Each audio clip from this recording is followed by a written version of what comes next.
pulling on the grind. If it's LJ from Houston, pulling up stats, you'll be pulling in stacks, hitting bookies from the back with no Vaseline. I need green and upsea quantities for a fiend, save the dreams for a king.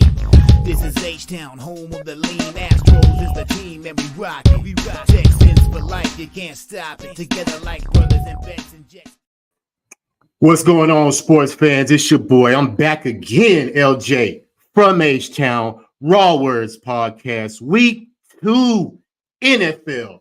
And, of course, we down here in H-Town. Of course, you see Reliant NRG back in front of me. You know, it's H-Town show right here. And, of course, you already know I got to have my hometown player partner, OG.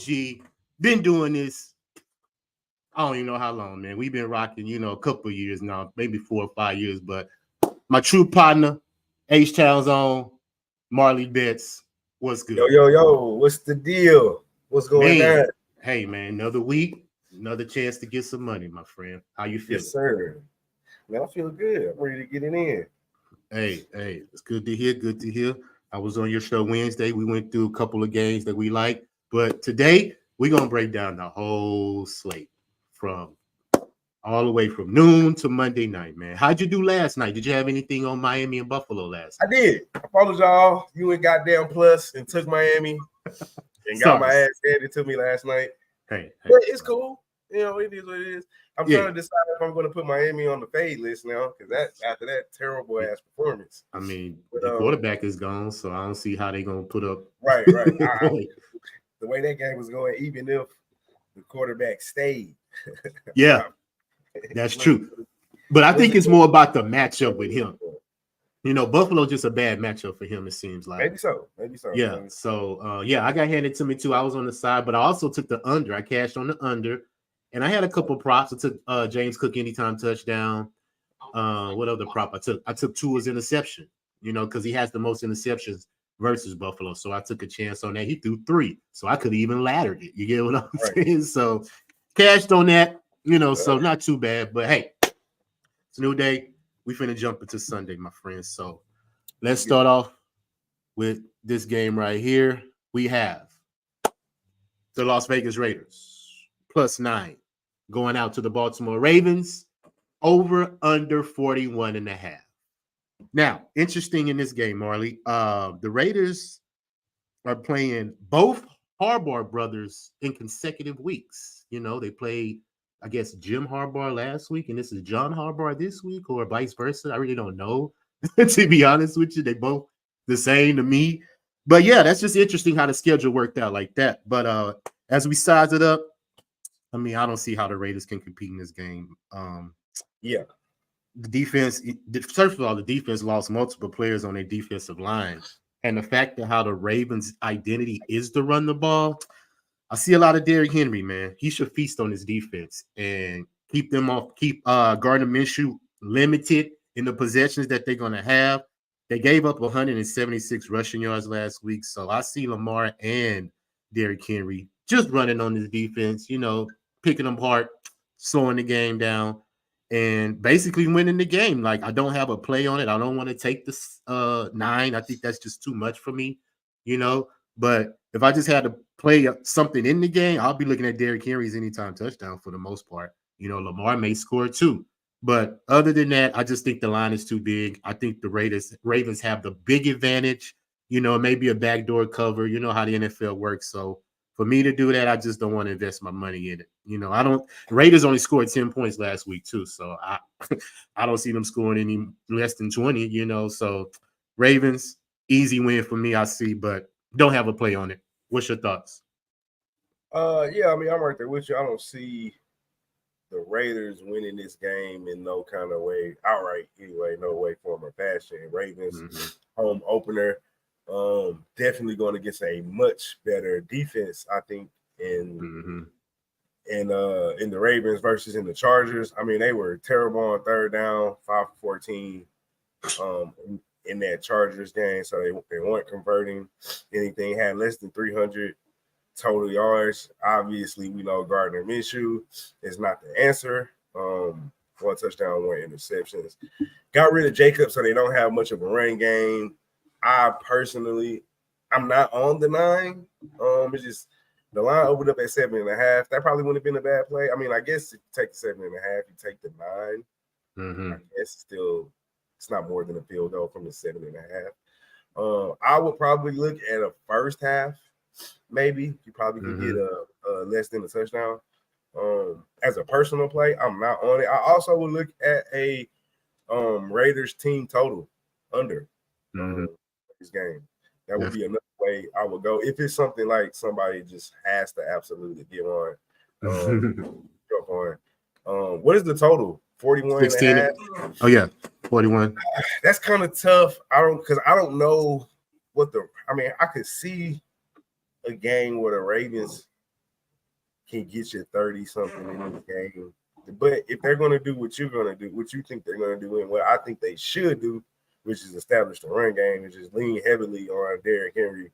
So Lamar Jackson ain't got to be Superman out there all the goddamn game. It might not get that high. So, yeah, I mean, I would personally look at a Raiders team total under probably, and maybe a Ravens first half look from a personal standpoint. I don't have a play on the game, though. I think the 9 is just too many points. Like you said, it has backdoor cover written all over it, but I can easily see this being a blowout. Yeah, I can too. Especially if the Raiders get throw some turnovers to the Ravens and they capitalize off of that. It could easily be a blowout, but I don't want to risk it. The Raiders are one of the teams that I have wrote down that scored 17 points or less in their first week, and I went back 2 years, Marley, and 21 teams did this. First week, they scored 17 points or less. In the next week, 16 of those teams hit 20-plus points, so they hit their team total. And the Raiders' team total is over 16 and a half. So I don't think they get to 17 points. They may get to 14. You get what I'm saying? If that. So not taking a chance on that. So we can move on from there. We got Winetime in the building. What's up, Winetime? We was on the stream last night getting that money. What's up? Who is this?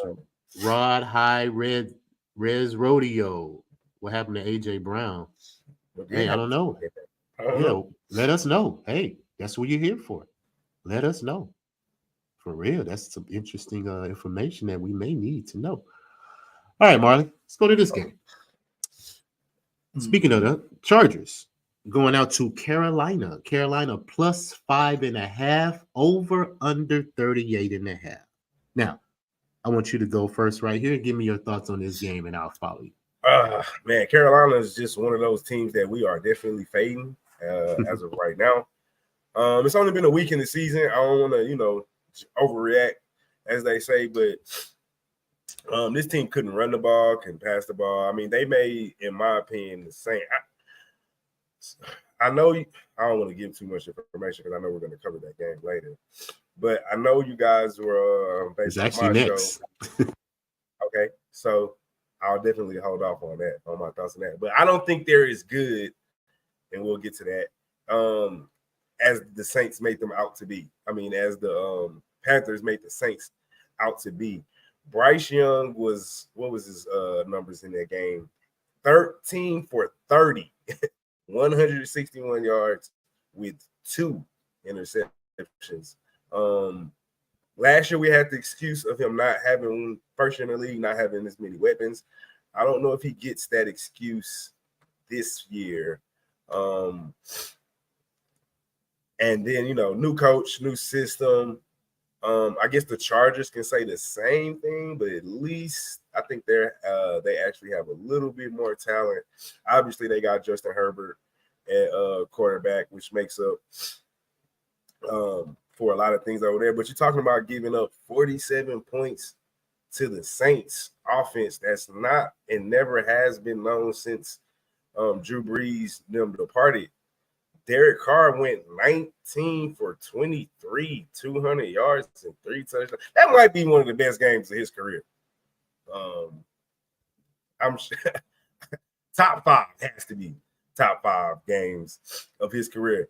They were terrible on third down. 1 for 10. They converted 1 third down. Only 193. I didn't even crack 200 yards of total offense.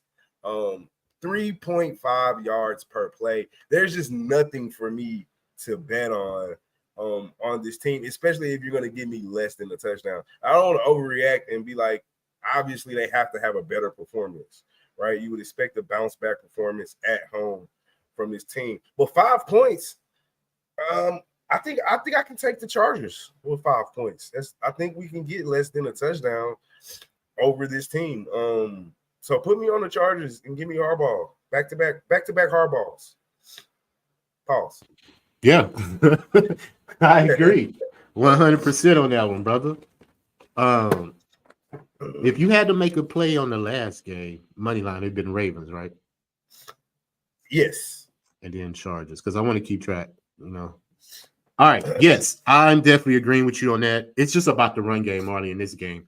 I mean, the Panthers gave up 180 yards rushing versus the Saints last week, and the Chargers had more rushing yards than passing. You get what I'm saying? So Harbaugh is going to establish the run game. He drafted some offensive linemen, some big bulk just to push the line. And I think that's how he's going to play, just like he was at Michigan. Smash mouth football, let Herbert throw a couple of passes, get some first downs. He ain't got to throw for 300 yards. He ain't got to do all that. We just going to play smash mouth football and play defense. The defense only allows 71 yards rushing. So if you're telling me that they're going to shut Carolina's run game down if they have that, because they only rush for 58, and you expecting Bryce Young to make plays, it's going to be a long day. And I definitely will lean Chargers minus the 5.5. I haven't bet it, but it probably by Sunday, I may feel good enough to bet this. But I'm definitely going to take both running backs for the Chargers to score a touchdown, Gus Edwards and J.K. Dobbins, simply because Carolina has allowed 27 rushing touchdowns since 2023. That is most in the NFL. Kamara and Jamal Williams had a touchdown last week. So definitely going to bet both of those. And I lean Chargers minus 5.5, just like you, my friend.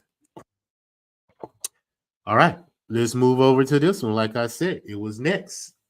Just talking about the Saints. We have the Saints +6 going down to Dallas to take on these Cowboys over under 46. Now, as we know, if y'all was watching Marty's show on Wednesday, you already know I'm on the Saints +6. I just believe, even though the defense is banged up, I don't have the injury list up right now, but I think Lattimore and what's his name? Forgot his name. Used to play with Arizona.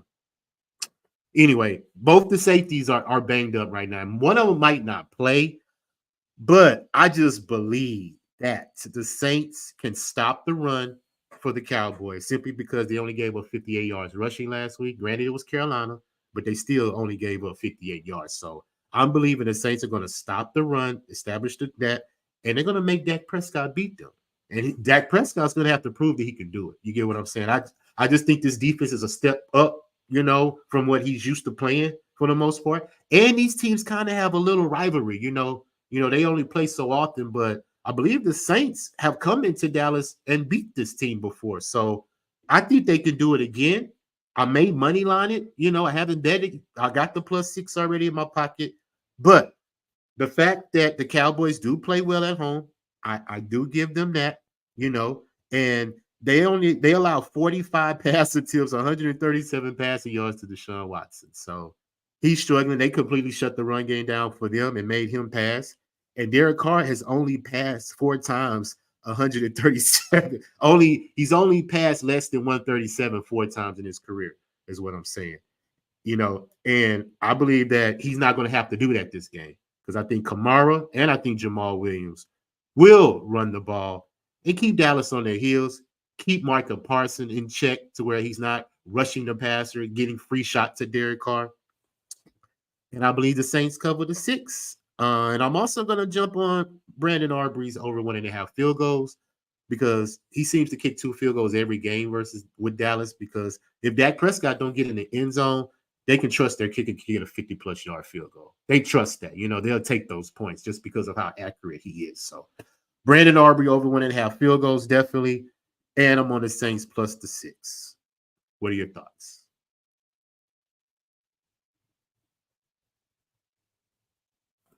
muted.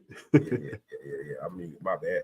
I have to disagree on there. I'm taking the boys. Okay. I'll pause, swallow the 6.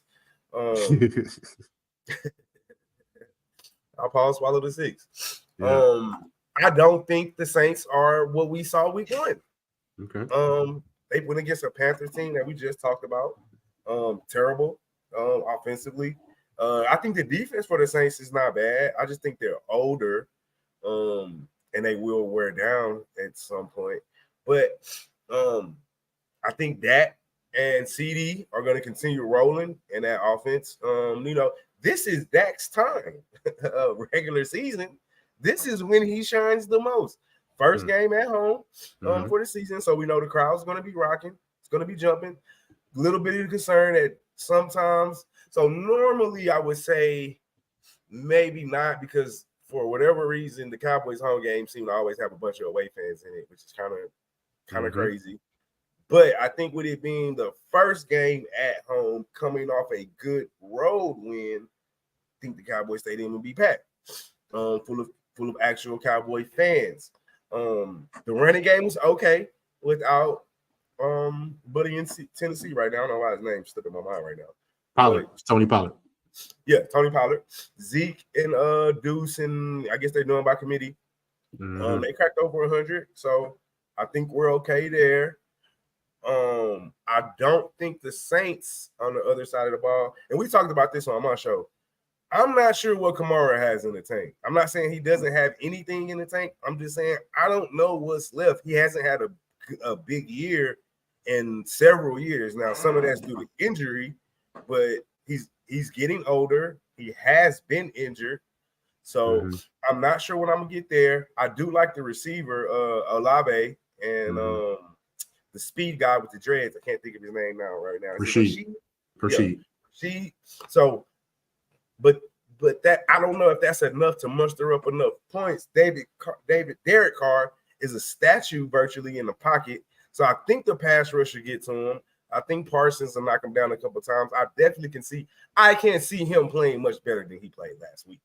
So I definitely think we'll get a regression there. So I'm on the Cowboys. I kind of lean under the 46 because I don't know what I'm going to get from the Saints offensively, and the Saints do have a decent enough defense where I think they can. I'm thinking like 24-14 type of ball game. As far as the total is concerned, I think we can get under the 46. And I think Cowboys cover here at home. I'll take the -6. All right, but I got you marked down, definitely. And also, what's working in your favor that the Cowboys are 6-1 in their last 7 games when they're a 5+ favorite. So that works very well for you right there. So, but Cowboys did go 4 for 14 on third down versus Cleveland.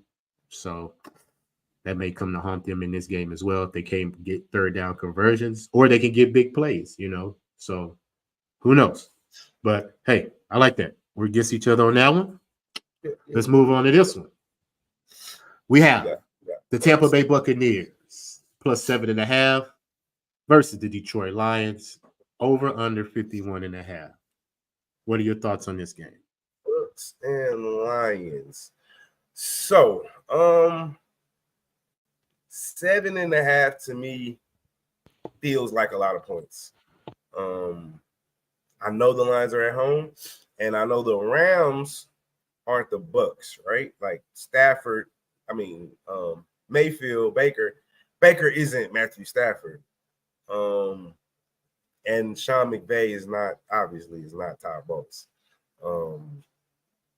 However, I do think that Todd Bowles can give me a good enough defense out there that can keep me within 7. I'm by no means saying that I think the Bucs can go into Detroit and win this game outright, but I do think they can go in there and cover a touchdown. Just keep in mind the Lions, that game went into overtime. They could have lost that game against the Rams, and Puka kind of got hurt, so he didn't have him most of the game. Somebody else got hurt in that game, and DJ Reed didn't play at the safety spot. So I think they'll have in the Lions offensively, they'll have more of a challenge going up against the Bucks defense. Probably not the same on the other side of the ball, but I do think Baker Mayfield and the guys can put up at least enough fight, enough of a fight to muster up some points. Baker Mayfield played a pretty good goddamn game himself last week. The score doesn't quite indicate. I mean, it was 37-20. The Redskins never had a chance in that game. Baker was 24 for 30. 289 and 4 touchdowns. Now, do I think he's going to give us that in Detroit on the road? No. But if he can give us anything quite similar, I don't see why they can't go in there and cover and possibly win this game. I know Detroit's everybody's dog. And don't get me wrong, I like what Detroit's doing. I love Goff. I like Montgomery and Gibbs coming out the backfield. St. Brown. I'm gonna say, bro, you know what I'm trying to say, goddamn it. I'm messing up his name. But the receiver, Ross St. Brown, there we go. So I love their offense. Defense can still use some work, but they seem like they're getting better. I think Buddy used some over there. The cornerback is the defensive coordinator back in the day. Aaron Glenn, I think that's the defensive coordinator. Yep. So I do like that. You know what I'm saying? I think they're getting a little bit better, but I just think 7.5. For me, LJ, that might be a little bit too much for me to take. I might also look at, and I'll pull it up while you're talking to make a decision, though, but the Tampa Bay team total first half is something I'm going to look at, or team total for the whole game is something I'm going to look at. I'm not just the biggest believer in the Lions defensively right now. So, yeah, put me on the Bucks. Give me the 7.5. I'll take those points. I think we can get out of there. I'm with you. I'm on the Bucks. 7.5. Just because Detroit showed me that they're still vulnerable. You know, they give up points, and the Rams could have beat them. And like you mentioned, injuries on the Rams, and they still stayed in that game. Matthew Stafford threw for 317 on Detroit last week, man. Right. So Baker threw 289 against Washington. Granted, Washington's a horrible defense. Even if you give me 250, you get what I'm saying? He could be in this game. He got weapons, Mike Evans, Godwin, Rasheed White in the backfield. So as long as the defense holds and don't give up too many points and keep Detroit at bay, man, I definitely can see Tampa Bay covering these points. And they possibly could win the game for the most part. Detroit, I believe they got one of the best offensive lines in the league. So if they run the ball, and establish a run game, they could wear Tampa Bay's defense down for the most part. But the fact that Tampa Bay scored on 7 of their 8 first drives last week, I think this offense is humming. And I don't think Detroit is at form right now just to completely shut them down. You get what I'm saying? Right. So I definitely can see points in this game. But to make it official, I'm with you. I'm on Tampa Bay plus the 7.5. Just because Baker, he got his money. He's playing well right now, so he has pride, and I think they lost to them in the playoffs last year. I think, So he's gonna remember that. He's gonna want to come back and do some things that he felt he could have done in that game. It was a damn good game, actually, too. Yeah, it was definitely. So I'm right there with you, man. I'm gonna another prop that I'm gonna throw out there. I'm gonna make everything official on Sunday morning on my prop show, but I'm just throwing them out there just for looks, so y'all can research and do your own research. But Jahmyr Gibbs, man, anytime touchdown. He can run it in, he can pass, he can catch it out the backfield. Jared Goff loves him, and so he's a great weapon for him. So definitely anytime touchdown for Jahmyr Gibbs. But on the side, me and Marley are on Tampa Bay plus the 7.5. Let's move on to this one. We have the Indianapolis Colts going out to Green Bay to take on these Packers. Packers are plus 2.5 home dogs. I mean, we can understand why. Jalen Love is not. Love is not playing. Their starting quarterback is out, so they have to go with Malik Willis. And we've seen a little bit of Malik Willis before. Not sold on him. He's. I don't know if he's even capable of being a starter in the league. I believe backups are backups for a reason, in my opinion. So I see points in this game. I took it on your show. I took the over 40.5.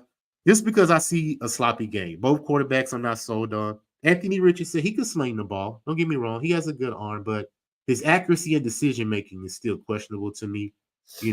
I don't think he likes to stay in the pocket too long and read his reads. If he see a couple of his receivers cover, he's probably going to take off and run the ball. And I think that's going to come into harm's way for him, eventually if he keeps depending on that.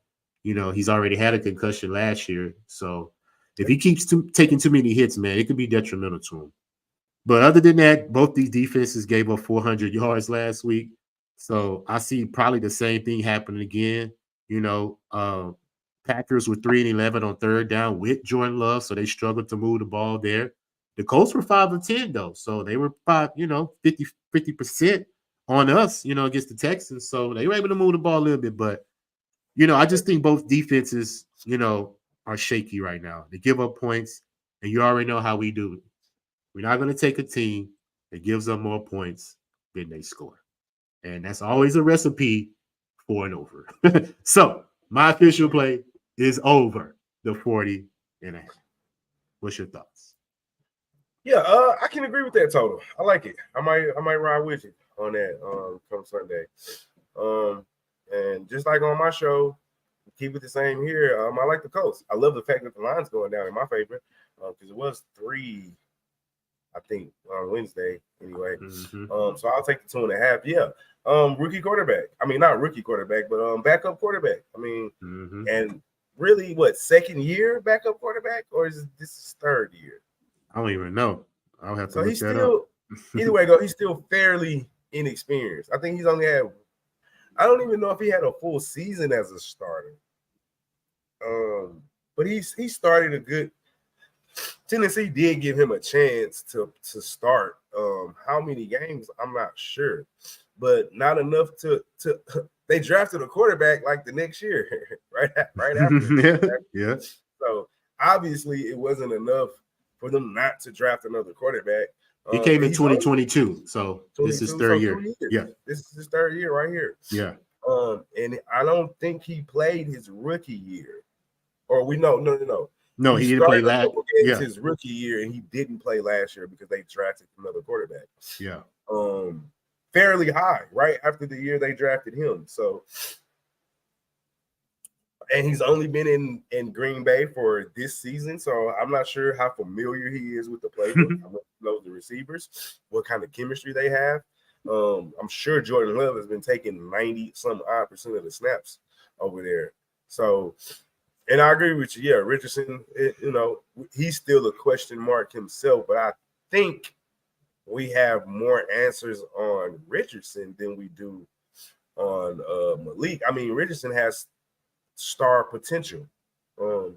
Work on his accuracy, maybe learn to slide and get out of bounds a little bit more. Obviously, he's a big guy. You don't want to take that away from him. But I think he has just as much talent around him as Love does. I think they're a more physical team. So I think they didn't get the ground game going last week against the Texans, but I think they get it going against the Packers. We saw what Saquon Barkley did. I think Jonathan Taylor has a big day. I'm on the Colts.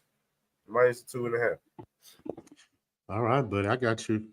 Wrote down. And looking at Malik Willis, he hasn't thrown for 100 yards in any of his starts. That's crazy. You sure about those points you're going to get? Yeah.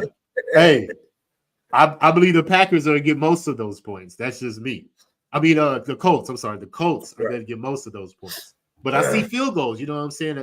Like I tell you, field goals, couple scores here and there, interception, get a field position, whatever the case may be. I just see a lot of sloppy games because the Packers, they had 3 takeaways last week. You get what I'm saying? So both of these quarterbacks can definitely turn the ball over, in my opinion. It just depends on the field position of the teams. Are they able to capitalize off of it? And I believe they will. So, yeah, I'm looking at the over. All right.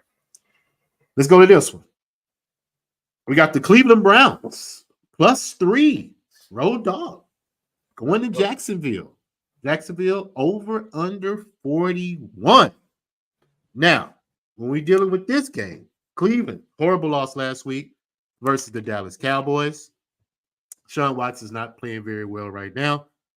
And Jacksonville gave up a 17-point lead at halftime, I believe, versus Miami last week, and they end up losing the game. So when I look at this matchup, Marley, this is how I'm going to say. Let me get to it. Hold on. Let me.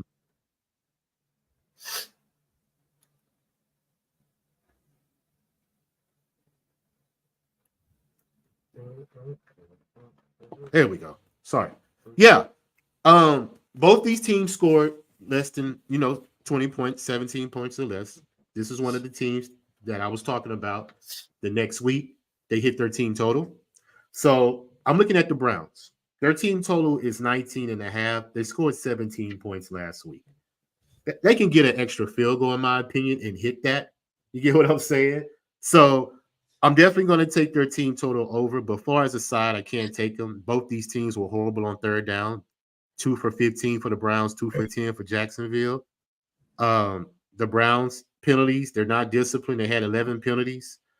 And Trevor Lawrence, I just don't believe in him. You know what I'm saying? He's in our division, so we can see him for the most part. And he's just not a top-tier quarterback, in my opinion, right now. So the Browns defense is good enough for me to hold Trevor Lawrence, under their team total, because they also, like I said, scored 17 points, but their team total is 21.5.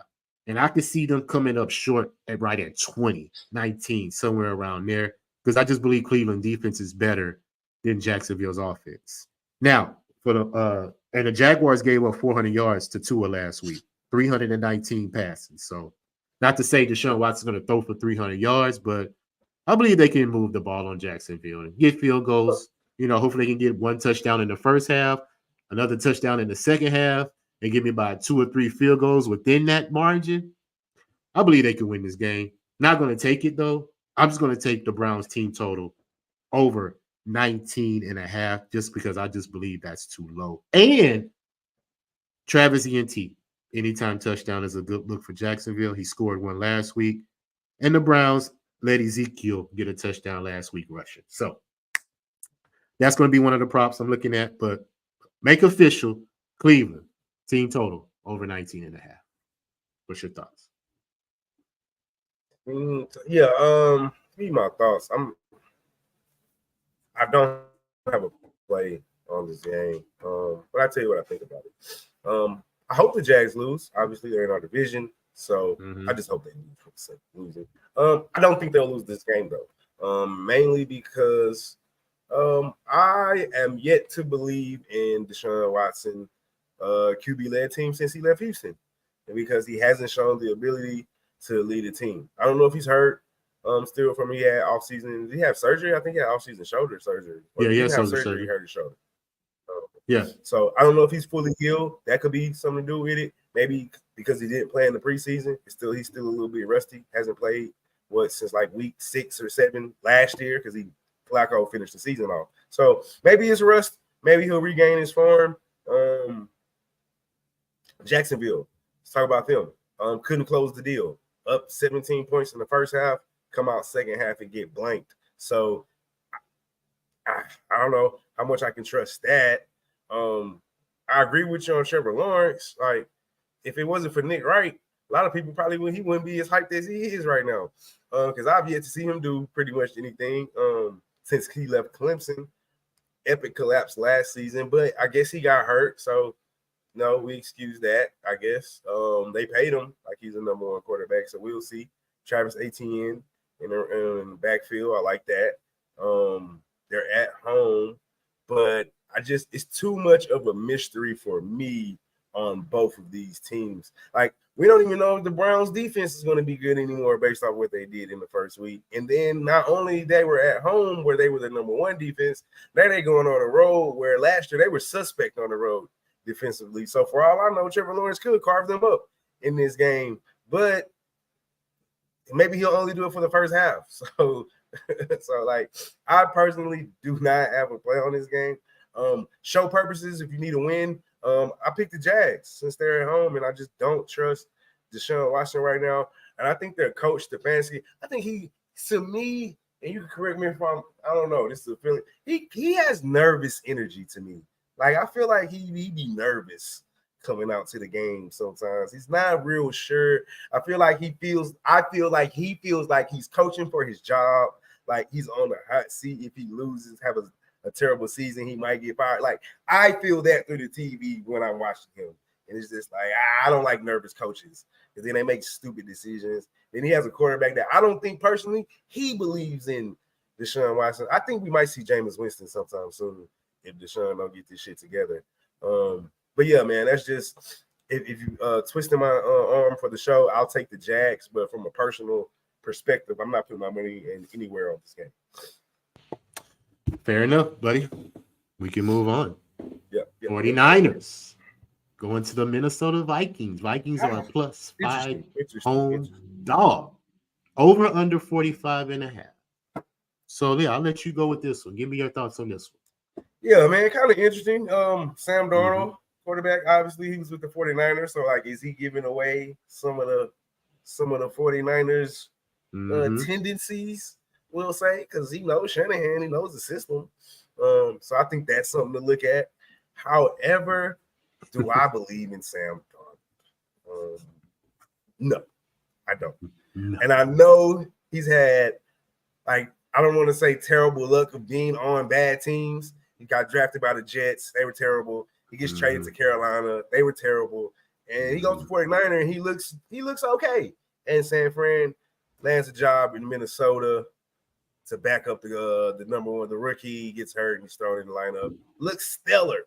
But that was against the Giants. So how much stock can I put into that game?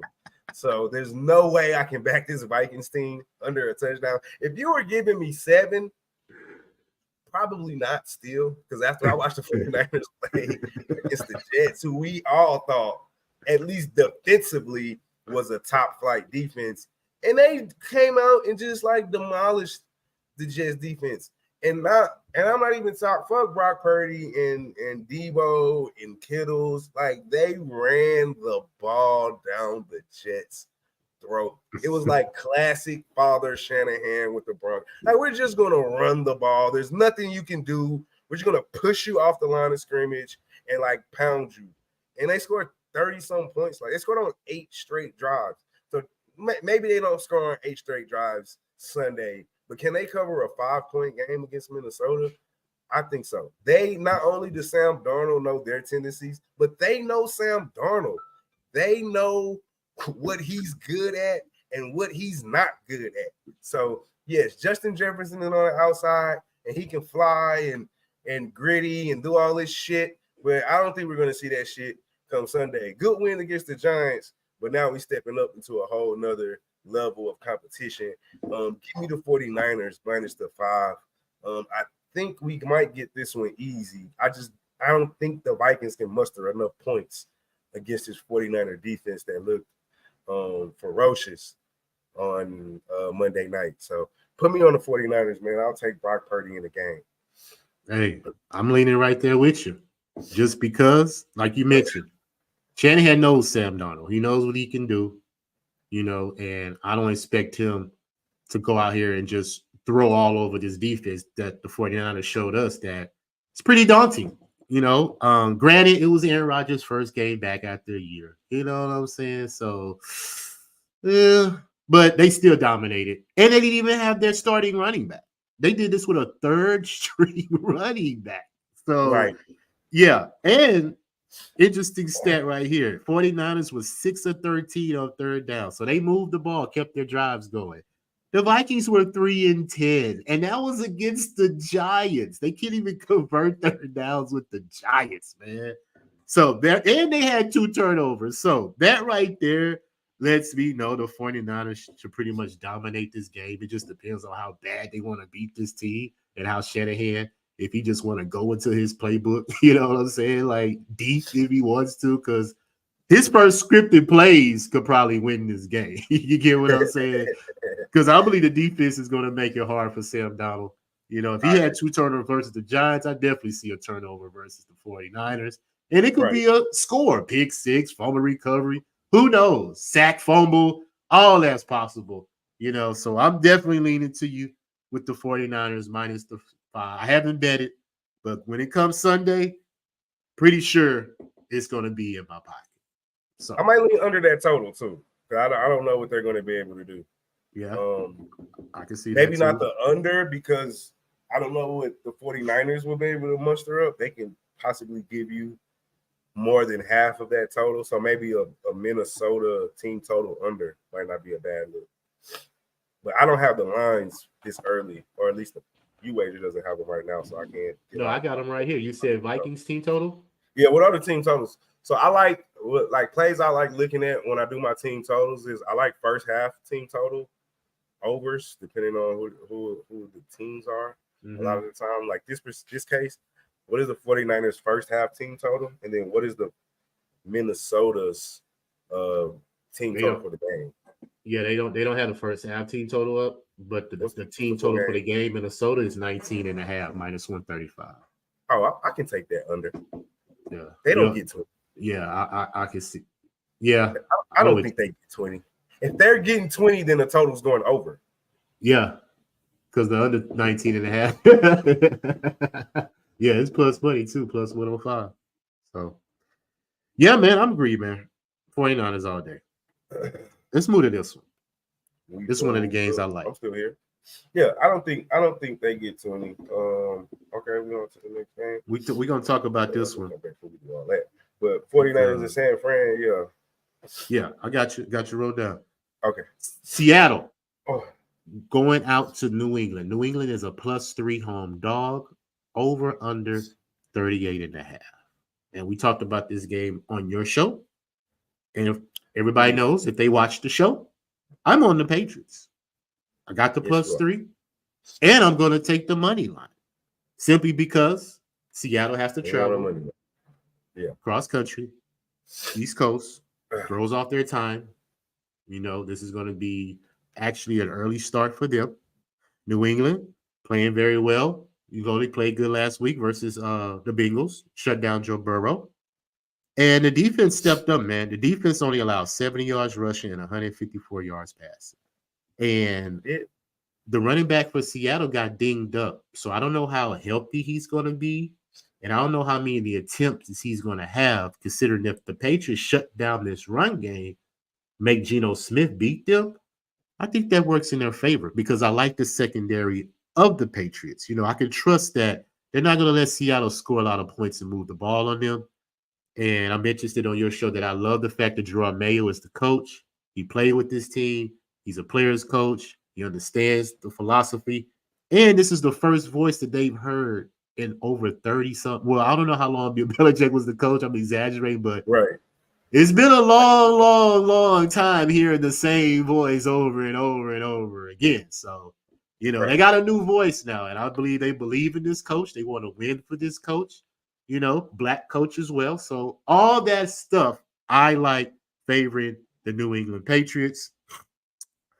Granted, Seattle played Bo Nix, rookie quarterback. You know, defense they allow 42 pass attempts, allow 132 passing yards. But Seattle lost they lost their right tackle, and they're down to their third string right tackle. So if the Wigan can get pressure on that offensive line, make it hard for Geno Smith to make decisions, I believe New England wins this game, Marley. So I'm definitely on the +3, and I took the money line, whatever it is. Let me look at it right now. So, yeah, I'm on the Patriots. What's your thoughts? Yeah, man. All very compelling points you made on the show Wednesday about why you're on New England. And I originally, you know, I wasn't on this game at all. And I still haven't gotten to the window quite yet, but maybe I will. New England's defense was, as you said, phenomenal against the Bengals.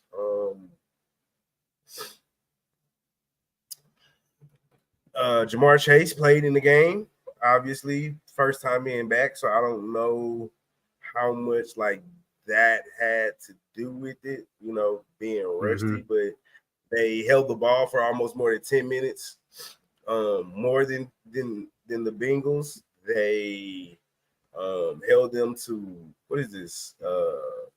Trying to find a rushing yard, 70 yards rushing.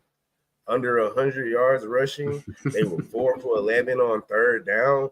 So the defense did pretty damn good. And on the other side, like you said, Seattle played the Broncos with the rookie quarterback in Bo Nix, and they were kind of, I'm not gonna say lucky to get out of that game, but that was a pretty tight game. Mm-hmm. Well, you know, that game was 13-9 at the half. And you know, they took control in the third quarter a little bit. But that was a tight game. And you know, Geno wasn't the best. He was 18 for 25, 171 yards, 1 touchdown, 1 interception. So yeah, I lean with you. I'm with you. I can't take this team on the road right now. Defense looked pretty good. They looked okay considering, but they were going against a rookie quarterback. First time seeing an NFL defense in real live NFL speed. So I do believe in the Patriots defense. I do believe in what Mayo's doing on that side of the ball. And if you, like you said, if he can establish some type of run game, then yeah, give me the 3.5. Depending on how my day goes tonight and tomorrow, definitely lean Patriots. And yeah, I can see sprinkling a little bit on the money line. What I was actually thinking about doing is maybe teasing this game and teasing the 3.5 and then taking the money line on the side. Mm-hmm. Instead of having 3.5, put like a 9.5 in my back pocket. Maybe tease it with Dallas and catch Dallas at -1 or something like that. Or even teasing with we haven't talked about this game, so I'll wait. I'm trying to just only think about games we talked about so far. But yeah, something like that. But I'm definitely with you. I definitely lean Patriots for the show. Put me on the Patriots, and I'll probably get to the window with that team. Well, all righty. I convinced them. I really like the West Coast traveling East Coast. It's like an 8:00 game for them. 9 o'clock. It's like an early ass game. So Patriots first half might not be a bad look. They might not be up yet. Yeah, that's a good look as well. Might not be quite kicked in. Yeah. And the third down is the difference. You know, Seattle was 4-12 on Denver's defense. New England was 6 of 15 on the Bengals off defense. So New England moved the ball, man. So yeah, I'm definitely on New England, one of my best bets. And I'm looking at their team total as well, because their team total is over 17.5 plus 115. And they scored 16 points last week. So what is team total is what? 17.5 plus 115 for the New England Patriots. They don't got first half. Fuck. They don't have first half. I'm telling you, bro. That first half gonna be like 7.5. Yeah. You know what I'm saying? Which they should get. And they got Seattle at 20 points is their team total. They're not going to get that 20. Yeah, I would probably lean under 20.5 too. I don't think they get that 20. They barely got 26 against Seattle. I mean, against Denver. Yeah, so I'm definitely leaning there. So yeah, we both on the Patriots. Got you locked in. Let's move on to this one. New York Giants plus 1.5. Waste my time with this. Versus the Washington Commanders over under 43.5. As you mentioned, really don't have too much to talk about this game. I'm leaning Washington to win the game just because I don't believe in Daniel Jones. I don't think anybody believes in Daniel Jones. But Washington allowed Baker to throw 289 on them last week. Daniel Jones has only thrown 289 yards 3 times out of his last 26 games. He's only did it 3 times. And I know one of them was versus the Cardinals. You know, I remember like week 2, like it may have been last year. I don't know if it was the year before, but I know he threw a lot for them just because the Arizona Cardinals defense is trash. But other than that, I don't think Daniel Jones sniffed 200 yards in this game. But their defense is solid, man. The Giants' defense is good. They can get turnovers. You get what I'm saying? It's just that Daniel Jones can't convert off those turnovers. He's just not that type of quarterback. You know, they were 0 for 3 in the red zone. You know, you only had 74 yards passing last week. I mean, come on, man. Daniel Jones, we got to get it together. You got paid too. So he's definitely on the hot seat. Only scored 6 points. Washington scored 20 last week. Even though they lost, they put up 20 points with a rookie quarterback. And I like Jaden Daniels. You know, I'm very high on him. So I can see him possibly winning this game because he's at home. It may go over just because, I could probably see a lot of points because these defenses this is division game. And I usually take the Giants under at home, supposed on the road, because these other teams, just jump on them quick. First half over probably is a good look as well. It's not out, but I'll probably look at a first half over. I see a lot of points, and I see Jay Daniels or Brian Robinson scoring a touchdown because the Giants give up, a lot of rushing touchdowns, just like Carolina. So I definitely see all that happening. But officially, I lean Washington. For show purposes, just for the pool bet, I would take Washington money line and say they win the game. Yeah. How about you? Personally, can you give me the team totals, please? Yes, I can pull those up right here. Yeah, definitely. While you're doing that, I'll say when I'm a little spiel. Definitely don't have a play on this game. Probably will not get to the window with this game. We know I told everybody how I feel about the Giants earlier. I do agree with you with the defense, though. The defense isn't too bad. I mean, when you look at the numbers, like they went 7 for 18 on third down, but like, why is Daniel Jones throwing the ball 42 times? That's insane. What positive can come out of that? Maybe, I guess they were down, obviously. They were down big at no, they were only 14-3 at halftime. But he got away in the third. But yeah, 42 times, still didn't get over 200 yards and 2 interceptions. I just don't know. I can't back that guy. And I like what I saw from Daniel. What I didn't like is he ran a lot though. He ran the ball like 16, 17 times. I think now he almost ran for 100 yards. He went for over 80. I think it was 85 yards, something like that. So, I mean, he was definitely moving the ball up and down the field. But man, that's a recipe. Like, this is not college, bro. And you not really built like Anthony Richardson or the Cam Newtons, And you got a Washington jersey on. I just think about RG3 every time he taking off. It just think about RG3 that time Noda hit him and snapped his leg like a toothpick. Like, that's slide, my brother. Slide. He saw Tua. Slide, my brother. Slide. Get down. Washington defense scares me. They let Baker Mayfield card the ball. We all know. I think Baker's a decent quarterback.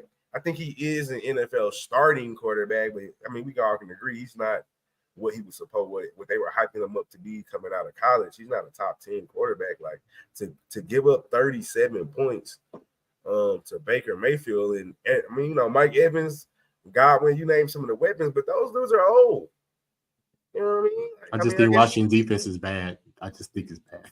And so again, that's a cause for concern. So I can't bet either way.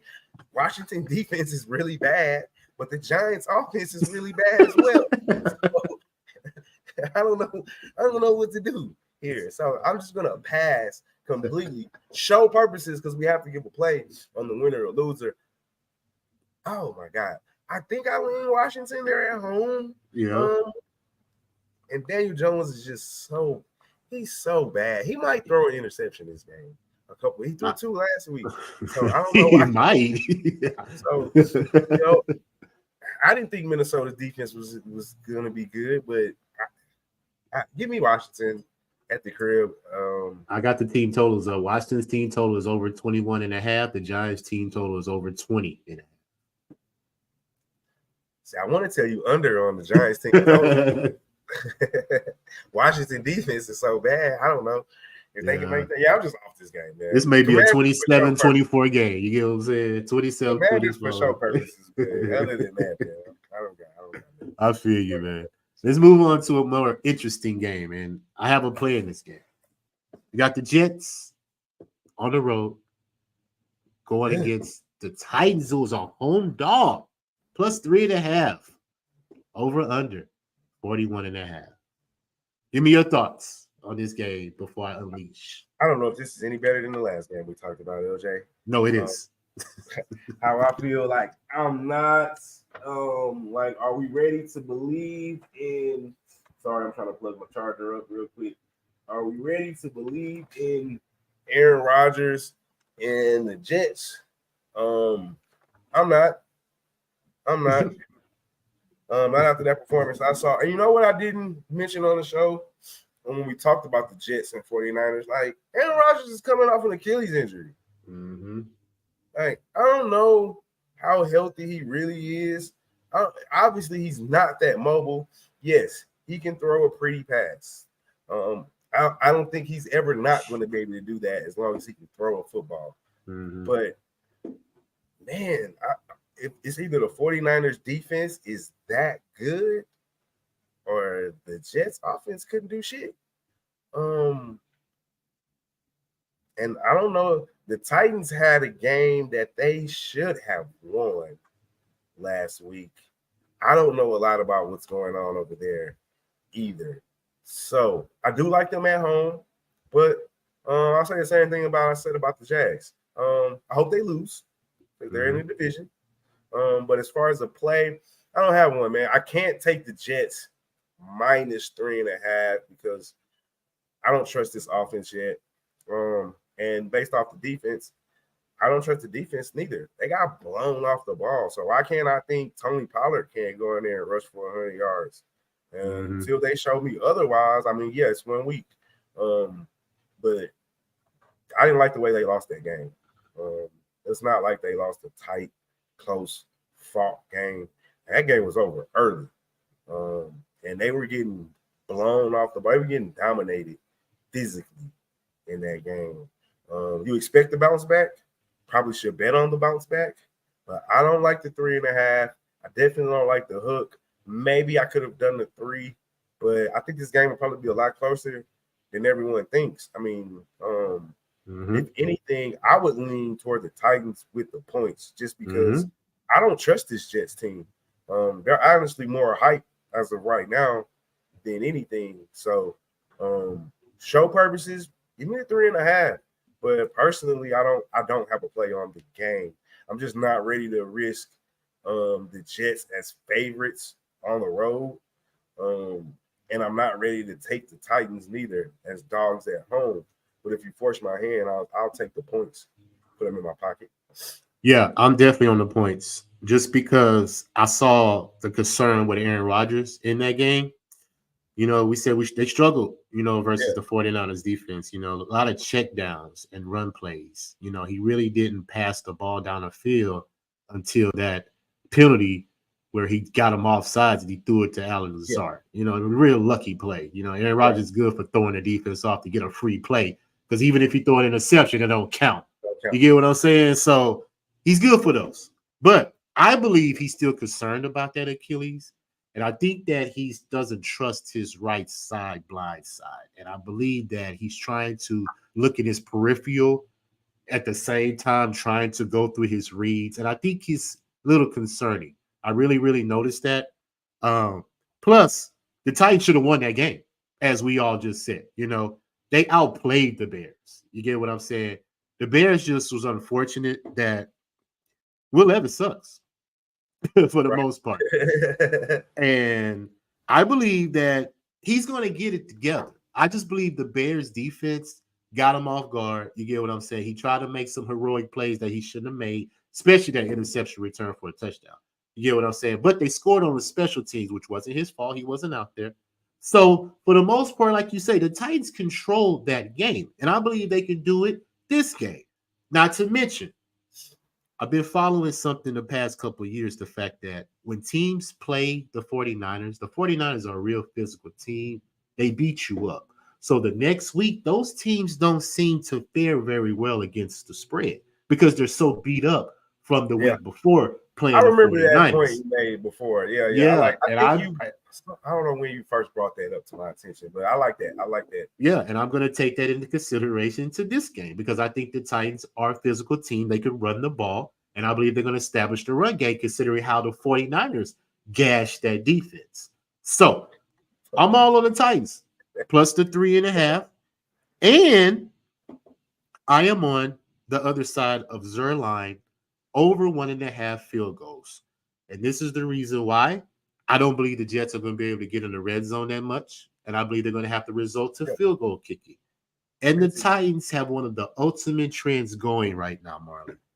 They've allowed over 1.5 field goals, 19 out of their last 21 games, going back to the last game of 2022. And Santos had 3 field goals last week with the Bears. So, one of my best prop bets, I'm going to ride that all year until the Titans show me that they're not giving up these field goals to these teams. That is going to be an automatic bet every single week. Take the opposing field goal kicker versus the Titans. But as far as winning the game, that's a totally different story. And I believe the Titans will stay in this game. I'm taking the plus 3.5. And if they can get a lucky turnover and it's towards the end of the game with the Jets, they possibly could win the game on a last second field goal, walk it off, Titans win. But not taking the money line. I'm going to take the plus 3.5. But I'm interested in this too. I haven't bet it yet because you may got some going with these team totals. And like I said, I look at the past couple of years. Titans scored 17 points last week. Their team total is 19.5. So you can't get me another field goal? You know what I'm saying? Extra possession, get your field goal, get your 20 points. I believe I'm going to ride with that, Marley. Titans team total over 19.5. I'm taking the Titans plus 3.5. And I'm on the Jets kicker over 1.5 field goals. We got some comments. We got pick from Dave in the building. Who's your guest? I think I recognize him, but he must have been missing forever. Forever. What up, Dave? I'm back, man. I had to take a break.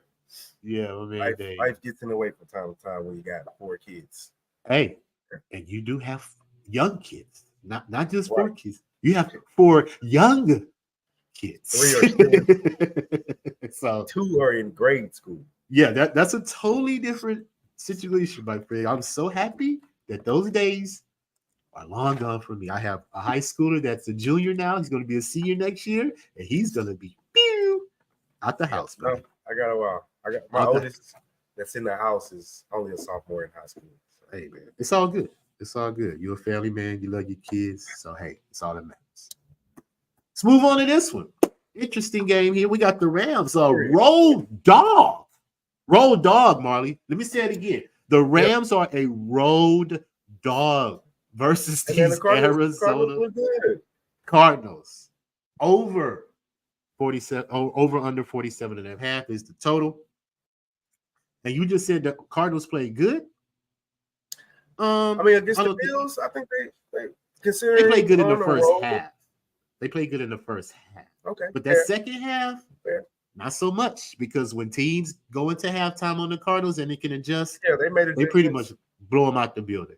And the Cardinals are still giving up 31 points. You give up the most points in the NFL. So until you can fix that on your defense, I am not going to invest in you. So, hey, whatever the case may be, Sean McVay owns this team, Marley.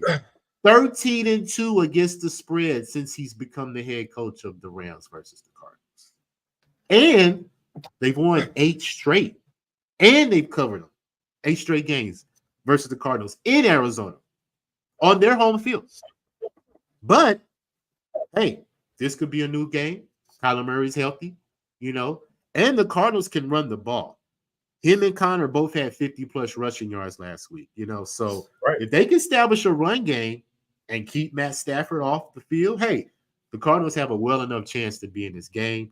But I'm not going to invest in it because I just have to believe that you can beat Sean McVay. I just believe that trend is just outstanding, So until they can show me that they can compete with this team, even if the Rams are banged up and all the injuries that they're dealing with, I think they still could beat the Cardinals. This is a divisional game. You kind of throw all the numbers out when it comes to divisional games, but the fact that Sean McVay ATS record versus his team is just too much. That's sort of like Buffalo beating up on Miami last night because Miami cannot beat Buffalo. So I think this is the same scenario.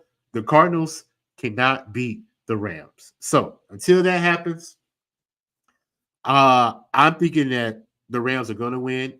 It's concerning that they are a dog, books, put them a dog for a reason. So I haven't betted but I'm not going to bet the Cardinals. So I'm just going to stay away, Marley, and just watch the game. Yeah, man, I echo those same sentiments. I'm gonna stay away. Haven't made it to the window. I am interested in the team totals for this game. Pull those up. I'm interested in the Rams team total. We have the Rams team total at 24.5 plus 105. I don't like 24. They both 24, but the Cardinals are minus 110.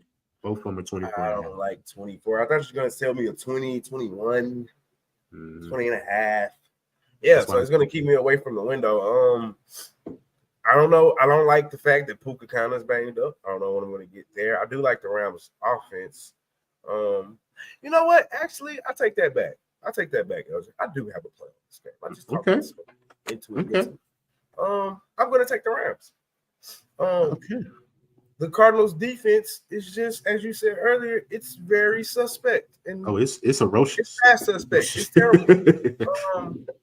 What they give up? 352 yards to Josh Allen the game. Granted, they were on the road, and we did see Buffalo Bills offense last night look pretty damn good as well against the Dolphins.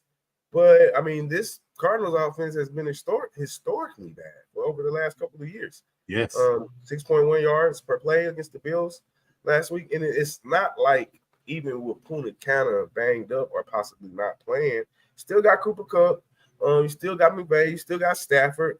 They can muster enough points. The Cardinals, on the other hand, the Rams played good defense last week against Jared Goff. I think if they can hold the Lions offense relatively in check, I mean, they didn't completely shut them down, but I mean, I think 26 points is not terrible against that specific offense. So I do trust McVay. I think they got the head coaching edge. I think they got the defensive edge. And I think offensively, whoever you think has the edge, it's only slightly over the others' offense, where defensively, I think the Rams defense is way better than the Cardinals defense. And Kyler Murray kind of a little bit, scares you a little bit because he can move around, but I don't think Connor is no joke at running back, but I think they have to work in a tandem. Like, he only got 50 yards by himself. So if he's the only one getting yards, then you stop Kyler Murray, or vice versa, you stop Connor, and maybe Kyler scrambles for a couple yards here or there. Then, like, the running game for them is practically shut down. So, I mean, Harrison Jr., as good as he's projected to be, he's still a rookie. Still don't know what he's going to turn out to be quite just yet. So, yeah, divisional game. Give me the Rams. I don't think they start 0-2 here. I think I'll lean on the Cardinals to start 0-2 before I think the Rams will. So give me the Rams. Money line me, please. Hey, I'm right there with you. That money line is just got off of it. It's only +1, so it's not what, plus 110, plus 105, something like that. Yeah, let me see. Rams minus 101 now. Oh, so, minus 101 now. Yeah, even money. So hey, man, it's all good. I'm definitely leaning there with you. I haven't bet it, but depends on how the early part of my Sunday look. I may jump on it before the kickoff. So keep that right there as a mental note. We move on to this one. We got the Pittsburgh Steelers going out to the Denver Broncos. Broncos are +2.5 home dog, over under 36.5. Now, when we look at this team, just initially, blindly, we looking at the under, right? Because 36.5 is a low number. And it's low for a reason. Because both of these quarterbacks did not establish any type of offense in their games. So I see a lot of running in this game. I see a lot of field goal kicking in this game. And I think the team is going to go under. And I pulled up Denver's team total. Under 16.5 is a good look as well. You get what I'm saying? Because Bo Nix got to go against a Pittsburgh defense that has a ferocious pass rush in TJ Watt. So You're telling me that the offensive line is going to be able to contain that defense? And they got a secondary. Mika Fitzpatrick is back there. You got a couple of safeties that can hawk the ball. So the fact that Bo Nix is starting this game, and Sean Payton believes in Bo Nix because he threw for 40 pass attempts last week. That was crazy. Oh, all of them were fucking short, but yeah, but I'm just saying, Seattle shut down the run. Obviously, Denver couldn't run the ball. And the same thing's going to happen Sunday. And I agree. I think Pittsburgh is going to shut down the run, and they're going to make Bo Nix beat us, a rookie quarterback. And I think Tomlin has a good record versus rookie quarterbacks. I don't know the number off my top of my head, but I saw it strolling through the NFL ticker when I was watching NFL Network, and I just made a mental note of that he has a very good record versus rookie quarterbacks. So all that said, I'm not picking a side. You know, like I mentioned, Broncos have offensive line issues. So, you know, I doubt they have an answer to the Steelers defense for the most part. But if I had to make a play, it definitely is going to be a prop. And it's probably going to be Najee Harris anytime touchdown. Just because the Broncos were bottom 5 in rush attempts allowed last week, and they gave up 146 yards on the ground. So, all that said, I probably would take some field goal kickers as well. I'm going to narrow it down on Sunday, but I'm looking at Chris Boswell for the Steelers, of course, because he had 6 versus the Falcons last week. So he could easily get you 3 if he had 6 last week. You just cut that in half and you still cash it. You get what I'm saying? You know, I don't see Justin Fields putting up any type of offense against the Broncos like to be stellar to where he's just going to go down the field, you know. So I feel under, man. I don't want to take it because that's a, you know, low number, 36.5, but it's low for a reason because both these offenses are going to be limited. But meet me at the damn window with the so goddamn you on the under. This game is going under, LJ. I know it's low. I know it's low, LJ. I know it's low. It's a 36. But the Steelers and the Falcons was only 28, LJ. Yeah, 28. You can't tell me that the Falcons offense isn't at least more threatening than the Broncos offense. I mean, Bijan Robinson at the running back. You still got the guy from USC at receiver. You got Pitts at tight end. You got a veteran quarterback at Cousins. Don't get me wrong. You know, he's been injured, but still a vet. And I am extremely high on this Pittsburgh defense. JJ Watt, I love the addition of Queen. They are definitely going to shut down a run. I think it's a much better defense in Seattle than when Bo Nix went up to face that defense. Granted, he's at home. However, I think what's the team total for the Broncos? It can't be worse. 16.5. It's going under. I don't think this team gets 2 touchdowns at all. I think they get 1 touchdown, maybe a field goal, maybe 2 field goals. Depending on, you know where the field position is in the game and turnovers and shit like that. But this offense driving the ball on this Pittsburgh defense, very hard for me to see happening.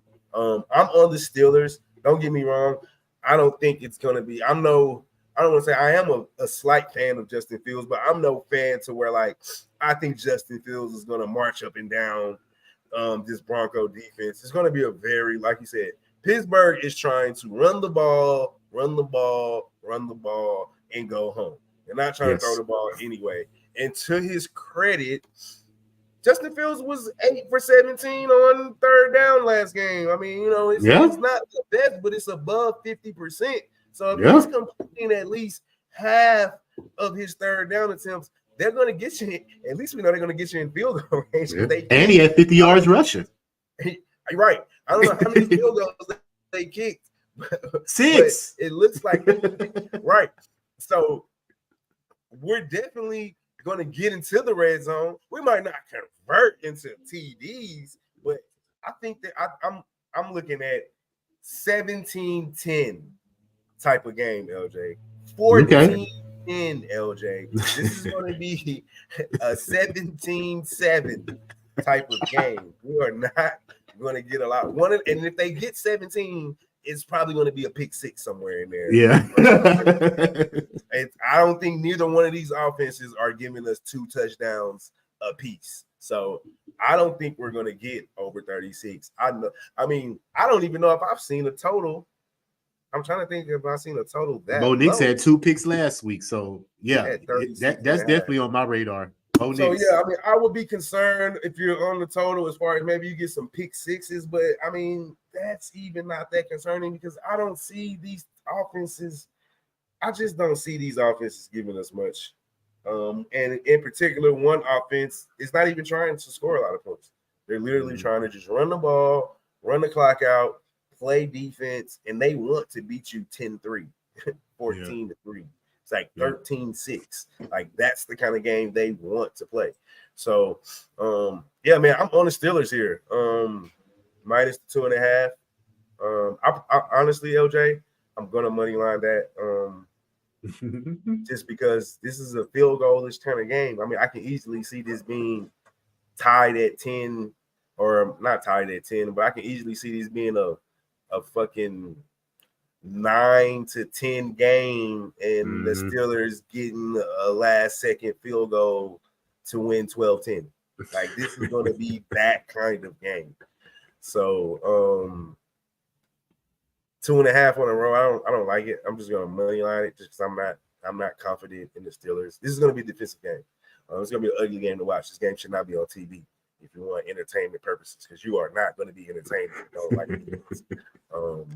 So yeah, I like the Steelers money line.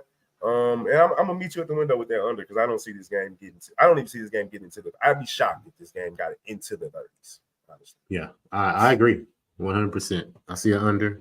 And I see a lot of Najee Harris. I see a lot of Najee Harris. That's going to be a lot of punts going on in this game. Punters going to get some work. Going to get some work come Sunday. Yeah, they're going to earn their paycheck in this game for sure.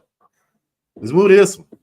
Cincinnati Bengals +6 road dog going to the Kansas City Chiefs over under 48.5. These two teams have history. A couple years ago was an AFC Championship, and the Bengals beat them. You know, went on to the Super Bowl, lost the Super Bowl, but hey. They beat the mighty Patrick Mahomes. And Joe Burrow has a good record versus Kansas City. He does. And you know what? I think Patrick Mahomes knows that. And I believe he's going to make a statement in this game. For one simple reason, Marley. Bengals cannot run the ball. They don't even look to run. They don't even care about running. They're trying to put the ball in Joe Burrow's hands, you know? And for the fact he went 4 of 11 last week on third down, I don't think they're going to be able to put up a fight versus these Kansas City Chiefs. Now, granted, Kansas City's at home. We do know that they don't cover. You know, they could have lost the game by a toe last Thursday night versus the Ravens. Well, they covered Thursday. They covered by a toe, though. By a toe. If he had a size 12 instead of a size 13, that would have been that would have been a tie game. Well, they had to go for 2 to win, so they were down by 1. So, but they would have covered, is what we're saying. The Ravens would have covered by a toe. But the Chiefs possibly don't want to win by 6. They may want to win by 3. They want to win by 4. But we do know when Patrick Mahomes gets the lead, he likes to sit on the lead. He's not trying to score. He's just trying to milk the clock, get first downs, keep the clock running and win the game because he just does enough to win the game. And I believe he's going to do the same thing here. Like I mentioned, he knows the history of his record versus this team, and I believe he's going to take advantage of it. Now, the defense for the Kansas City, they have to get that passing yards allowed. Lamar Jackson had 267 on them. So they can't let Joe Burrow just pick apart their defense, but I think the pass rush with Chris Jones and that defensive line can make a push to make it hard for Joe Burrow. I don't see them putting up a lot of points. They put up 10 points last week. Their team total is 20.5. So that jumped up 10 points on the Kansas City's defense. Not to say they're going to get it, but that's just interesting that it jumped 10 points to 20.5. So all that said, Patrick Mahomes is 16-4 in the month of September. Joe Burrow is 6-8-1. He has a losing record in this month. And Bengals typically start off slow. So all that said, I'm going to moneyline Kansas City for show purposes, but I'm not going to take the 6 because I don't believe they want to win by 6. He just wants to win the game, and I believe Kansas City wins the game. And for prop purposes, I'm going to look at Travis Kelce over 54.5 receiving yards simply because the Bengals allowed the most yards to the tight end. And I think he wasn't really effective versus the Ravens. I think he's going to be a little bit effective in this game. You know, the lights aren't on. I don't think this is a televised game for the most part. So, you know, it'll be low key type of, you know, atmosphere. And I believe that Patrick Mahomes and Kelsey will just do enough to win this game. So, Kansas City money line for show purposes, but I'm not taking the points. Yeah, I am with you, but I'm going to go a step further. I'm going to take the points. Typically, I agree with you. Patrick is not trying to blow teams out. They don't cover a lot, obviously. He just tries to go win the game and get the hell out of there, so to speak. This light is really annoying the shit out of me. It's like messing up my background because of how the sun is shining. Yeah. In the garage. But it's just, I see it and it's fucking me up. Anyway, but bro, the Bengals talk a lot of shit when it comes to this Chiefs. To be honest with you, I haven't heard them talk about any other team. Like, they don't talk shit about no other team. I haven't heard them say nothing about Lamar Jackson and the Ravens. I haven't heard something about the Steelers. There's another team in their division. I haven't heard them say nothing about the Bills. I haven't heard them say anything about any other team but the Chiefs. And yes, they beat them that one year in the AFC Championship. But the Chiefs beat them the next year, if I'm not mistaken. Yeah. And then went on to win the Super Bowl. So I think Patrick knows that. I think they said some shit this offseason as well. If I'm not mistaken, I think he remembers the whole Jamar Chase when he was like, who's the best quarterback? And he was like, well, I'm not going to say his name. You know what I'm saying? Burrow's the best quarterback or some kind of shit. Some kind of shit he was trying to say. But I think this particular game, if they let the Chiefs go out, I don't think they're going to take their foot off the pedal. Okay. And what did they try to change the nickname of the? Did they try to change the nickname of the Chiefs' home stadium to like Burrowhead? Yeah, Burrowhead. So like, I think all of that shit is still resonating, and I think the Chiefs are the kind of team that, like, in particular, probably Kelsey has this more attitude than anybody. Like, they're down, let's just step on their neck. You know what I'm saying? Let's step on their neck to let them know that we are still the top dogs. And yes, they beat us one time, but we are the guys. And I think Burrow's, they're talking about his wrist. Like, his wrist might be a little hurt. And based off what we saw last week, might be kind of true. So, you know, I'm a little cautious. Jamar Chase, his second game back, he's been at practice now a little bit more. I mean, he skipped because he wanted a new contract, but Higgins is still gone. As you mentioned, no resemblance of any type of running game. It's all on Burrow. I think Jones is going to be able to tee off a couple shots on Burrow. He's already half banged up. I can see this kind of getting away, and I can see the Chiefs covering this 6, especially what we saw. I mean, the Bengals were at home last week. They should have won. Patriots were predicted to be one of the worst teams in the NFL. I still think that's true. I don't think they finished outside of the bottom 5. So I think Chiefs do win, and I think they do cover the touchdown. I think we might get to a double digit. I think I can see a 10-point because I can see it getting away, and then I can see by the time the fourth quarter comes, it's kind of like, all right, you know, let's just turn it in. They got this one. See y'all in the playoffs. And like you said, the Bengals are traditionally a slow starting team under Burrow. They normally take off middle of the season and they'll rip off 7 out of 8 or 6 straight or, you know, something like that toward the end of the season. But they always start 1-3, 1-4, 0-3, you know, and Burrow has to dig them out of that hole. So I'm all over the Chiefs here. I haven't got to the window with the 6, but I'll probably will get there. And I'm probably looking at, you give me the number on the Chiefs team total. I'm 26.5. 26.5? I can take that over. Okay. I can take that over. All right. I got you locked in. Kansas City and team total over. All right, my guy. We have come to the game that we're both excited about. And we both may be there because it's a 90% chance. There's no question. Okay, well, hey, I may see you there. You get what I'm saying? Jalen Petrie, appreciate you. Hey, man, shout out to Jalen. He's my favorite player on that defense. Definitely. Yep, you know, homegrown talent right there, man. Already. So we have the Bears plus 6.5 road dog coming down to H-Town, take on these Texans. Total is over under 45.5. And we already know where we're going. We already know. We're on our hometown team, the Texans. Yeah. Simply because they have the better offense. They have the better quarterback.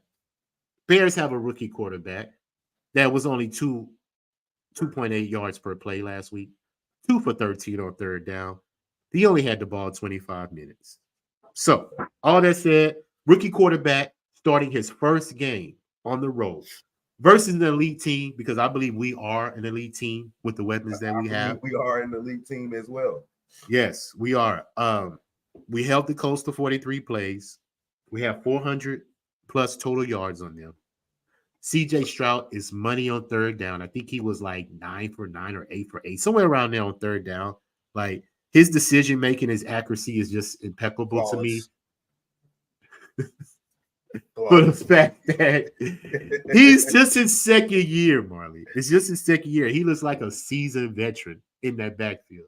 And the way that he anticipates routes is just amazing to me. He throws the ball when the wide receivers are just coming out of their break, and the ball is right there when they turn around.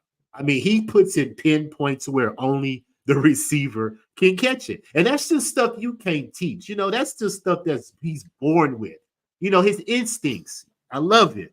And I'm glad that we were fortunate to, like you say on your show, Lovie Smith got us that touchdown to win that game and give us that second pick.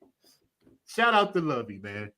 Because we're feeling good. Super Bowl, we should build a mini statue of Lovie outside. Yes. He should get a ring. We should give him a ring. He should. I'm dead ass serious.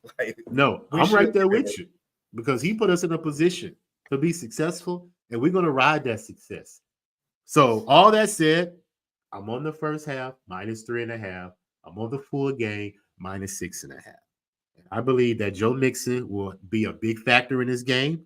The fact that he ran for 150 yards versus the Colts, he's going to run on this defense too. Granted, I think the Bears defense is good, you know what I'm saying? Yes. But I don't think that we're going to put ourselves in harm's way for them to capitalize like they did versus the Titans, because our quarterback is better. He doesn't throw turnovers. You get what I'm saying? Now, what's concerning for me, like I said on your show, is that the Texans are playing a much better defense, in my opinion, than they played last week. I think the Bears defense is better than the Colts.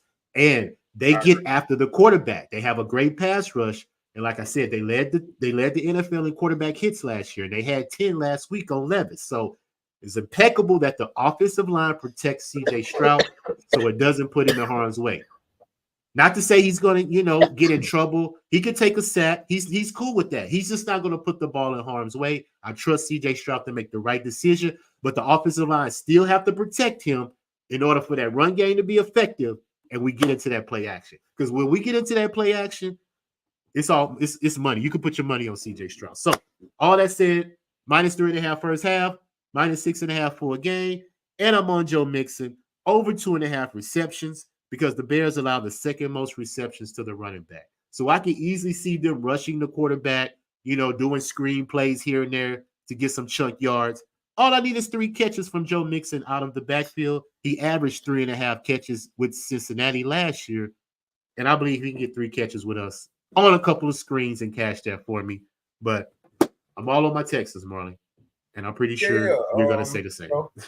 Anybody that watched the show, we were on the same place. Actually, I stole the first half 3.5 from you, but I was on the 6 full game. You can give me the team totals. You can't give me the first half because I know they don't have it, but I'm going to be on the team total for the first half. Mm-hmm. Last week, it was 10.5. No, it might have been 12.5. It's 26.5 full game. So if you split it up, so it's going to be more. 13.5. So I might not be on 13.5, 14. They got to score 14 points in the first half. That's tough. I'm not sure if I'm on the total quite just yet. That's tough. Bears defense is good. How much better than the Colts? I don't know. I think the Colts defense is really good. So, how much better? I don't know. They played the Titans. Yeah, Will Levis. Like I said, I made that point. They played a much lesser quarterback. Yeah, man. I mean, I don't know how good Caleb is gonna be. He wasn't very good against the Titans D. 14 for 29, 93 yards, 2 for 13 on third down, only 148 yards total offense. And yeah, he probably will be better than that. I mean, it's hard to get much worse than what he played. However, he didn't throw any interceptions. He might throw some. Sunday. Again, he was playing a Titans defense who I'm not very high on. I don't know how good they necessarily are, but I think they have a much tougher matchup this week, being they're on the road, first home game for the Texans, the season opener. That stadium is going to be fucking rocking. Trust me, I know. We just beat the Colts coming off a division win to open up the season, and if I'm not mistaken, they're doing a whiteout. So the whole stadium's going to be in white. It's going to be fucking rocking. So Caleb's going to have to get used to that shit. I definitely just see us starting the season out 2-0.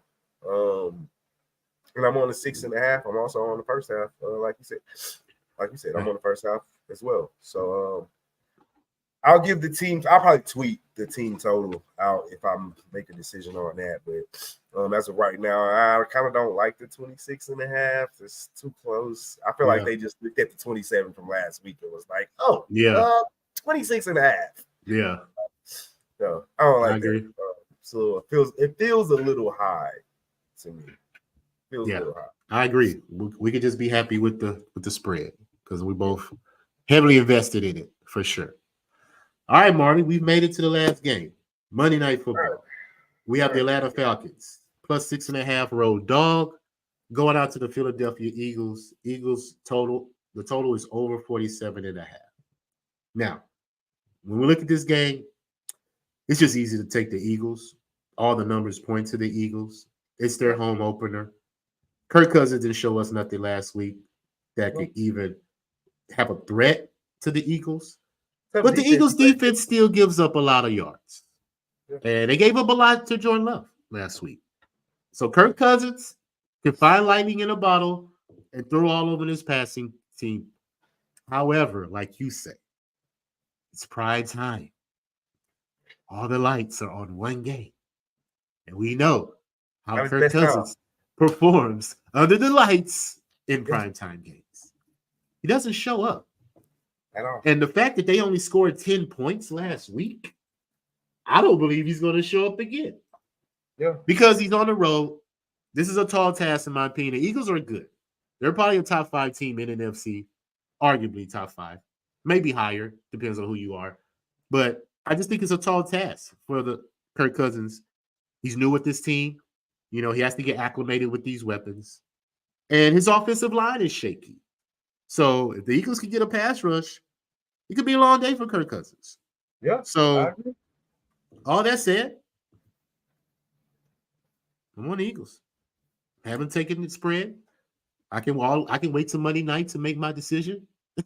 But show purposes, I'm on the Eagles. I'm going to take the money line just because of the win. But it just depends on how I feel Monday night, how my bankroll's looking. I may want to throw a small little dart on the Eagles with the spread because I just believe they'll dominate this game on Monday Night Football. Now, granted, the Eagles were 4-14 on third down, so they have to correct that. They have to find a way to keep the ball moving. But the Falcons was 2-9 on third down, so they weren't that much better either. But all that said, I just think the offense is better. I think Jalen Hurts has his weapons. He has Saquon Barkley now. Barkley had 3 touchdowns in Brazil. He's probably going to have a touchdown here. So I'm definitely going to be on Saquon Barkley's anytime touchdown. And just wait until Monday night, see how I feel. But for show purposes, take the Eagles to win the game. Yeah, man. I'm right there with you. Like I said on the show, there's no way I can take Kirk Cousins on Sunday night, Monday night, or Thursday night football games. It's just not what he does. He just doesn't play big in big national televised games for whatever reason. And so I won't do it. I didn't like what he did against Pittsburgh. Obviously, I'm very high on the Steelers defense. So I'll say that again. I think this is going to be a top 5, maybe top 3 defense in the league when it's all said and done. The addition of Patrick Queen, and they were a good defense last year. They just had a bunch of injuries to them. And you got to think of what they did with the quarterback play they had, and was still able to make those playoffs in the conference that they're in the division that they're in. It's insane. So that defense is legit, and they ain't do nothing but get better. So it's going to be an easier task going against Philly. I'm on the over here because I do think that the Falcons will have some success. And the additions of Saquon Barkley to the Eagles just adds a dynamic to their offense that really helps them open everything up. Like, we knocked Jalen Hurts, or at least I seen the pundits knocking Jalen Hurts for not necessarily performing well. Well, they scored 34 points without him performing well. They got AJ Green, you got Saquon, you got Goddard. Goddard, yeah. Goddard and tight end, and then the other receiver, his name's slipping my mind right now. AJ Brown. No. I already said. Oh, Devontae Swift. Devontae Smith. No. Yeah, Devontae Smith, Alabama. So like they're loaded at every position. You probably miss Kelsey at the center. It kind of showed. Tush Push wasn't as successful as it was, but I think where you lose on the offensive line, you kind of gain with Saquon. His ability to make a guy miss, ability to catch it out the backfield, ability to be a threat. So I do like the Eagles minus the 6. And I think we get over the total here at 47. I think the Falcons can give you at least 2 touchdowns and a couple field goals. They can get you to 20. So you just need the Eagles to get you to 28, which they've shown us that I think they're going to be able to score. At home, obviously. Crowd's going to be rocking. First time get to see the new toy in Saquon. Everybody's going to be hyped. They just came from Brazil. Philly's already a tough place to play. So I like the Eagles. And again, I mean, Kirk Cousins in primetime football, he has to show me. And until he shows me that he can win a big televised game, then I cannot back him regardless of how good he's playing. I agree. And I'm also got your over circle because the Eagles at home since 2022, number 1 to the over, 13-6. I like it. So, love that stat. I got that circle, and I'm pretty sure I'm going to bet that night. What is the team total? Team total. Let's look at the team total. We have the Atlanta Falcons. Team total. Over 20.5. We have the 20? Eagles. 20? 28. 20.5 for the Falcons. Falcons team total is 20.5. Eagles is 27. That 20 might be doable. 20 might. I mean, I'm not a big believer in the Eagles defense. Yeah. Not from what I say. That 20 might be doable, but then again, fucking Kirk Cousins on prime time. He's liable to throw 3 interceptions. So. And make it go over right there. So yeah. I like the over though for the game. Yeah, I got that circle for sure. Got that circle. All right, Bart. That's it, my guy. Went through the whole schedule, broke it down for the people. So tell them where they can find you. As always, I gotta figure out how to move the goddamn logo off center. You know what I mean? That was some center you can't. I gotta do this kind of shit. But anyway, man, you can find me at BrothasnBets. We do our podcast on Wednesdays. Find LJ there. We do the NFL show in the afternoon, late afternoon, 4-ish. Sometimes it might be 5-ish. Sometimes we on CP time. It's just what it is. We got kids. I got kids anyway. And we got lives. Shit happens. Then later that night, tune back in. Me and my partner in crime, the other half of BrothasnBets, the coach, we break down the college slate that's for that weekend. You can find me at all social media at Marleybets. Also, go Stanford Coach. Already. Game this weekend. This is my shield I got for my little league team. Shout out to the little league, man. It says not like us. Okay. Didn't y'all win championship last year? We did. Hey. We won back-to-back Super Bowls last year.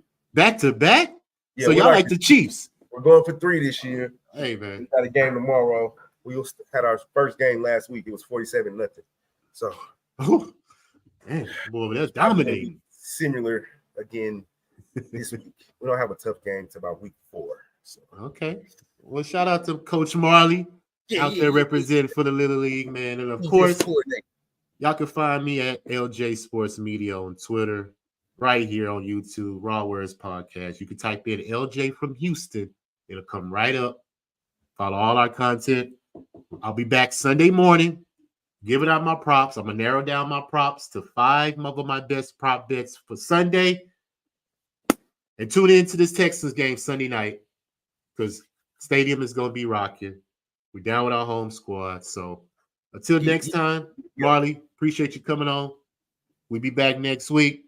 Sure. Until what Marley say, let's beat Vegas. And we out this motherfucker. Yeah, R-A-W, words being served, no concern and no trouble to get that dough. Money on my mind, if it's money all the time, we be pumping on the grind. If it's LJ from Houston, pulling up stats, you'll be pulling in stacks, hitting bookies from the back with no Vaseline. I need green and upsea quantities for a fiend, save the dreams for a king. This is H-Town, home of the lean. Astros is the team, and we rock it. We rock Texans for life, you can't stop it. Together like brothers and bets, injects cash in your pockets.